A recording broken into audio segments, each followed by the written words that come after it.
বলিউড অভিনেত্রীদের সঙ্গে ভারতের ক্রিকেটারদের প্রেম বিয়ের ঘটনা নিয়মিতই দেখা যায়।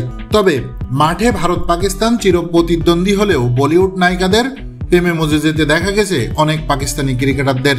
তেমনই একজন পাকিস্তানের সাবেক pace bowling superstar Shoaib Akhtar.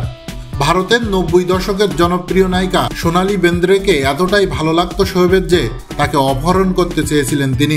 এমন এক খবরের শিরোনামে রীতিমতো আলোচনায় পাকিস্তানের এই পেসার। ভারতের জনপ্রিয় এক সাংবাদিকের পডকাস্টে এসেছিলেন সোনালী বেন্দ্রে। সেখানে তাকে প্রশংসায় ভাসানো একাধিক ব্যক্তির নাম উঠে আসে। তার মধ্যে ছিলেন ভারতের অন্যতম জনপ্রিয় অভিনেতা সুনীল শেট্টি, ভারতের ক্রিকেটার সুরেশ রায়না ও পাকিস্তানের পেসার শোয়েব আখতার। 90 দশকের এই অভিনেত্রীকে অনেকেই বিয়ে করতে চেয়েছিলেন বলে জানান পডকাস্টের উপস্থাপক।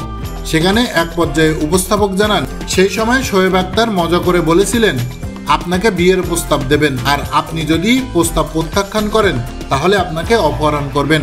উপস্থাপকের এমন কথা শুনে হাসি আটকে রাখতে পারেননি সোনালী বেন্দ্রে। তাকে প্রশংসায় ভাসানোর জন্য শোয়েব আখতারকে ধন্যবাদ জানান এবং বলেন এ ব্যাপারে আগে জানতেন না তিনি।